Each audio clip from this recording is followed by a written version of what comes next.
How to hide followers list on Instagram in public account. Hello everyone, it's me Rock, and if any day you would like to hide your followers on public account on Instagram, but you do not know how to do that, just follow the following steps. For this, first of all, you have to launch your Instagram application like this. After tapping on the Instagram application like this, Instagram will be launched on your mobile device.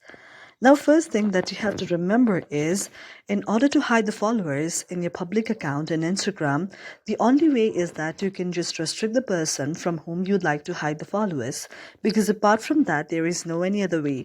Therefore, you have to search the very person here. Now, after searching the very person, you have to tap on the person like this. Then go to the three dots on the top. Then here you can see the option like this. Now here you have to tap on the option of restrict.